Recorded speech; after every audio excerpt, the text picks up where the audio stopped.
السلام عليكم ورحمه الله وبركاته. حبايب قلبي، ازيكم؟ يا رب تكونوا بخير. اهلا وسهلا بيكم في قناه ابداعات فرح. النهارده ان شاء الله هنعمل كده اكله حلوه جدا جدا ومحبوبه ان شاء الله. هنعملها ممكن تنفع معانا فطار، ممكن تنفع معانا عشاء. فانا ان شاء الله عاملاها فطار للولاد. والله دلوقتي 6:15 بالظبط، الساعه 6:15. انا بصحي ولادي 6:30، فقدامي ربع ساعه بالظبط احضر الفطار ده عشان اجهزه للولاد. في اقل من ربع ساعه ان شاء الله الاكله بتاعتي هتكون خلصت، لانها ما بتاخدش اكتر من 5-6 دقايق، مش اكتر من كده. حبايبي زي ما انتم شايفين، انا معايا حبه طماطم واحده مقطعاها، معايه حبايه واحده من الفلفل، بصلايه صغيره، يعني كم فرع كده من ورق البقدونس، ومعايا حبيتين من البيض. هو ده اللي هنعمل بيه ان شاء الله الشكشوكه الحلوه جدا جدا بتاعه فرح. يلا كده شفنا المقادير، بس حابه كمان اقول لك معاه المقادير. البيض اول حاجه، البيض هحط عليه حبه فلفل اسمر، لان البيض محتاج ايه عشان نضيع الزفره بتاعته. هضرب البيض كويس جدا جدا، مش هعمله عيون، تقدر تعملي عيون لو حابه، بس انا هعمله ايه، هضربه بالشكل ده. ويلا بينا نشوف هنعمل ايه مع بعض. حبايبي اول حاجه زي ما حضراتكم شايفين كده، حطينا الطاسه بتاعتنا وحطيت كده معلقه من السمنه. واول حاجه احط البصلايه بتاعتنا كده تاخد لها تشويحه. بحب ادي لون للبصله بتاعت الشكشوكه، انا بسويها بتدي لون كده، بتبقى طعمها حلو جدا في الاكل. خلاص كده البصله لونت معايا، حطيت لها حبايه الطماطم.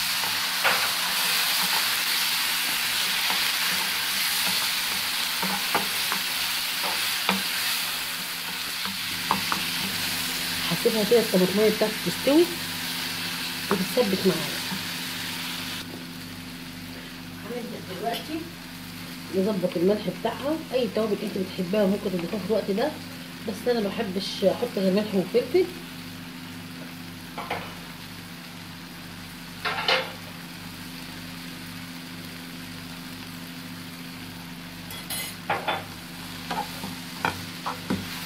كده حلو قوي. نحط دلوقتي الفلفل بتاعنا،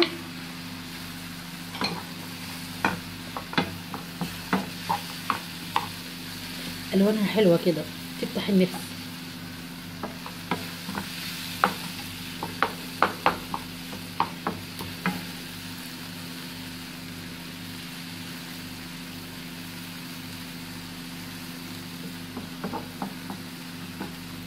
ابدا اسوي كده عشان انزل البيض.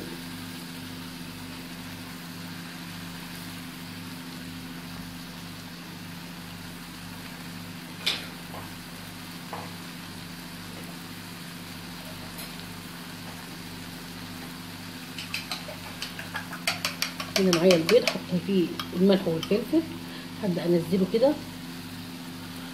تقدري تحطيه عيون لو تحبيه، انا حابه اعمله بالشكل ده.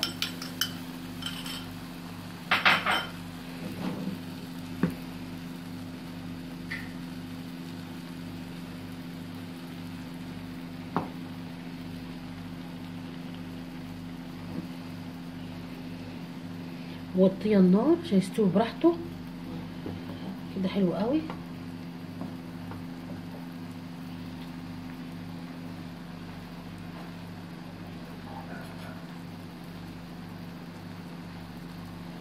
حطيت كمان حبه فلفل اسود كده فوق البيض.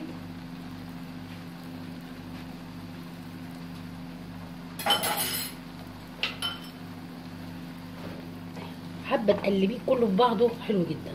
حابه تعمليه زي ما انا عامله كده براحتك، وكل احواله بيبقى لذيذ جدا.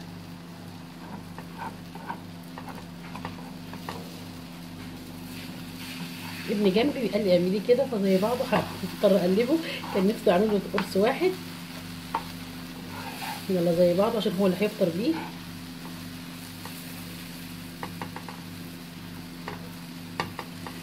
كده انا قلبته خلاص.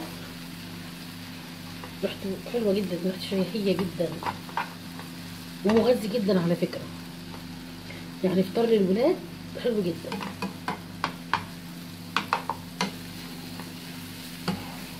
هما بيحبوا ايه اول ما احط البيض ما ينزلوش على طول، بحب البيض مستوي جدا، من الناس اللي بتحب البيض مستوي جدا، فعشان كده ما بعملوش اومليت. سوري عيون، لان العيون طبعا انتوا عارفين بيبقى نص سوا، فولادي ضد الموضوع خالص ان هو البيض يبقى نص سوا. شهية جدا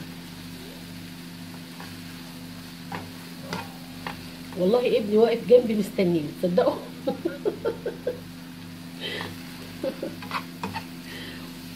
خد يلا امسكي.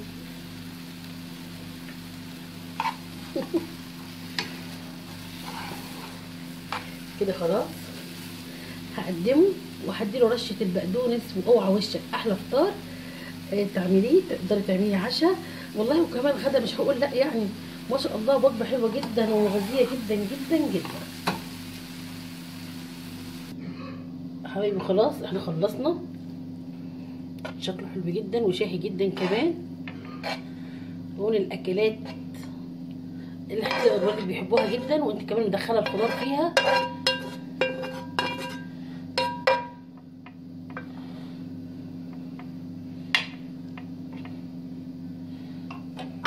وهنا معايا البقدونس، هدي لها كده رشه من البقدونس، طعم وشكل اللي ما اقولكمش عليه خيال. ايه رايكم؟ قومي يلا بسرعه نفذي الطبق ده للولاد وهشكرك عليه. يا رب الفيديو بتاعي يكون عجبك، واذا عجبك الفيديو شجعيني اعملي لايك وشير واشتركي في قناتي، واللي اول مره يشوف قناه ابداعات فرح يا ريت يشترك ويفعل الجرس. حبيب قلبي اوعدكم كل جديد هتلاقيه هنا مع فرح. اسيبكم في حفظ الله. السلام عليكم ورحمه الله وبركاته.